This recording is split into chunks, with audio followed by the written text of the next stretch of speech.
আর এই মিষ্টিগুলো আমরা নিয়ে এসেছিলাম, যেহেতু বিয়ের পর প্রথমবার আমার হাজব্যান্ড গিয়েছে ফুপু শাশুড়ির বাসায়, তো জামাই মিষ্টি তো নিতেই হবে। মিষ্টিগুলো আমরা নিয়ে এসেছিলাম আমাদের এখান থেকে।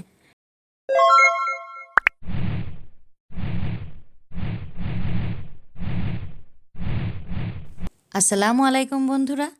দাওয়াত বলতে সাধারণত কারো প্রতি আপ্যায়নের আমন্ত্রণ বোঝায়, যা বিভিন্ন উপলক্ষে হতে পারে। পারিবারিক অনুষ্ঠান, বিবাহ, ঈদ, জন্মদিন বা সাধারণ মেহমানদারি। তো কেমন আছেন আপনারা সবাই? আশা করছি ভালো আছেন।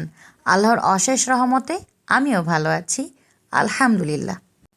আজকের দিনটি আমাদের জন্য স্পেশাল, কারণ আমরা প্রায় 1 যুগ পর যাচ্ছি ফুপুর বাড়িতে দাওয়াতে।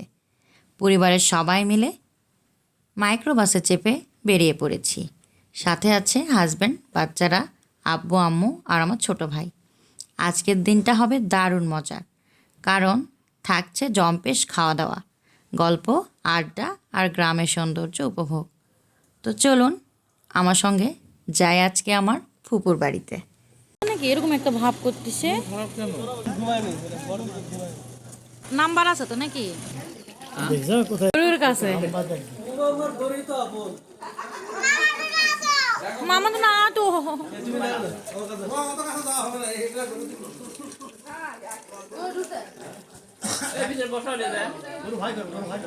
তো পৌঁছে গেলাম ফুপুর বাড়ি। ঢুকেই দেখি জম্পেশ রান্না বান্না চলছে আমাদেরকে উদ্দেশ্য করে। আজ এখানে আমার ফুপুর বাসায় আমার বড় আব্বু, বড় আম্মু, আমার কাকা, আমরা সবাই, মানে আমাদের ফ্যামিলি আমন্ত্রিত। আছে আমার দাদিও। তো ঢুকেই আমি পুরো বাসাটা কিন্তু দেখছিলাম। আমার কাছে ভালোই লেগেছে। গ্রামের বাড়ি, গ্রামের ফার্নিচার, এগুলো কিন্তু অনেক আগের ফার্নিচার। এই বাসাটা হওয়ার পর আমি কিন্তু আর আমার ফুপুর বাড়িতে আসতে পারি নাই, মানে বিয়ের পর আর কি সময় করে উঠতে পারি নাই। তো এই জন্য আমি একটু ঘুরে ঘুরে দেখছিলাম। এই বাসার বেস্ট পার্ট আমার কাছে লেগেছে এই মাঝখানের বারান্দাটা। তো এখানে কিন্তু অনেকগুলো রুম, গ্রামের বাড়ি যেমন হয়, যতই ফ্ল্যাট বাসা হোক খোলামেলা হয় কিন্তু। তো অনেক রুম। তো আমি 2টি রুমে ঢুকেছিলাম, সুন্দর করে পরিপাটি করে গোছানো সাজানো আছে। এখানে আমার ফুফাতো বোন, বোন জামাই, 2টা ওনাদের মেয়ে আছে, 2টা ভাস্তি, মানে ভাগ্নি। আর আমার ফুফাতো ভাইয়েরও 3টা বাচ্চা, 2টা মেয়ে 1টা ছেলে। সবাই মানে সব বাচ্চারা একত্রে আর কি খুব মজা করছিল।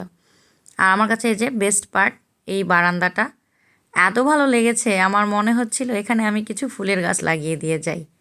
আপনারা যারা আমার ব্লগ দেখেন তারা কিন্তু জানেন ফুল গাছ আমার কাছে খুবই প্রিয়। আর এদিকে কিন্তু কিছু কিছু রান্না আইটেম প্রায় শেষ হয়ে গিয়েছে। এইখানে আমার বড় আম্মু আমাদের জন্য খাবার দাবারের অ্যারেঞ্জ করছিল, যেহেতু ফুপু ফুপা রান্নায় ব্যস্ত আমাদের জন্য। আস্তে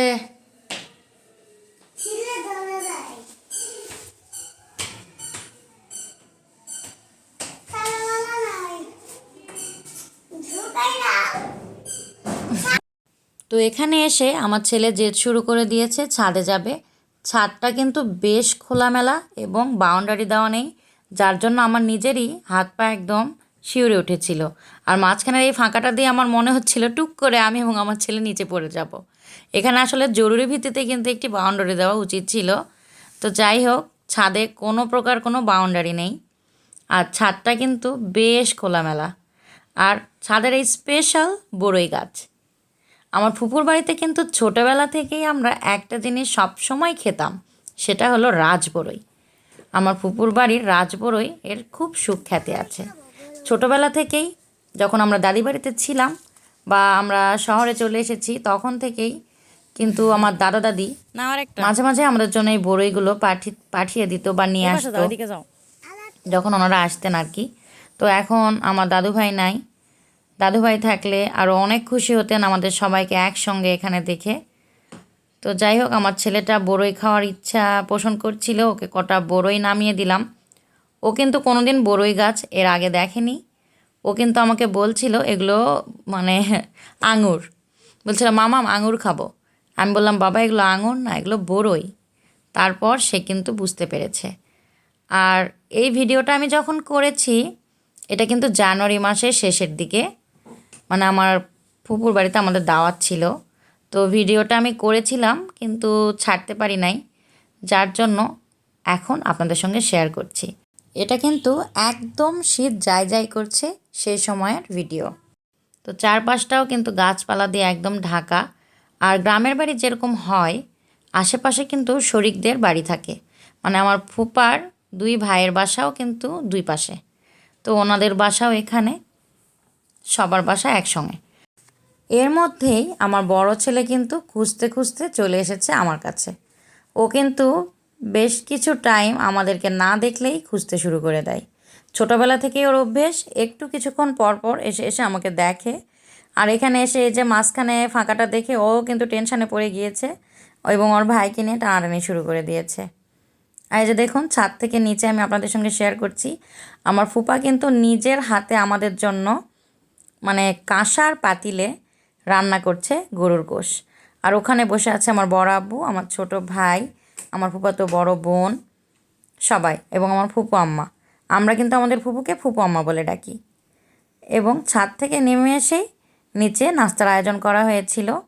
তো যেহেতু হালকা শীত ছিল, শীতের পিঠা তো গ্রামে অবশ্যই থাকবে।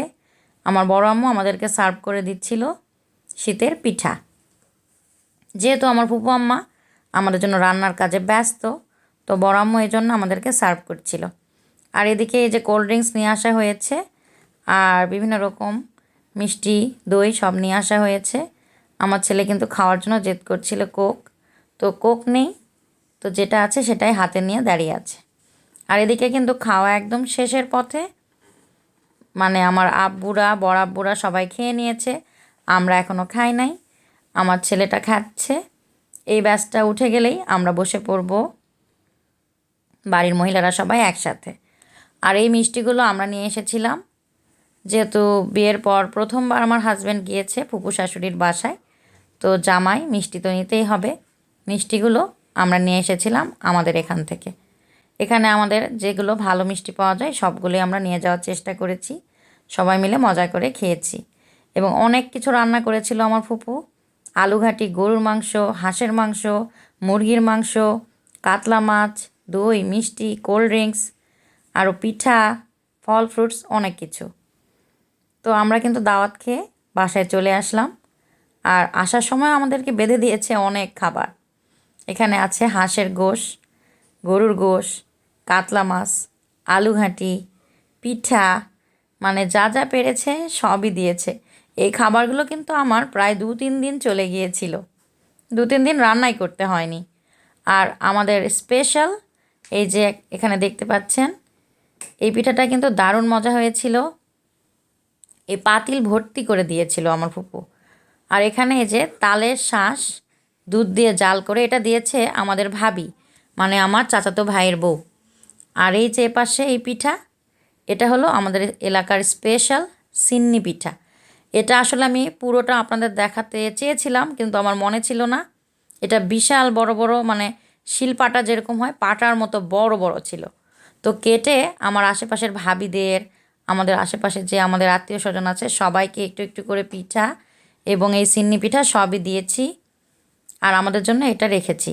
আর আমি আসতেই আমার বাসায় ভাবি আছেন, আমাদের উপরে 3 তলার ভাবি, উনি কিন্তু এই পায়েসটা আমাকে দিয়ে গিয়েছেন। মানে খাবার আসছে তো সব দিক থেকেই চলে আসছে, খাবারের মেলা যেন বসেছে এরকম একটা অবস্থা। তো আজকের ভিডিও এ পর্যন্তই, দেখা হবে পরের নতুন কোনো ভিডিওতে। আজ আসি, আসসালামু আলাইকুম, আল্লাহ হাফেজ।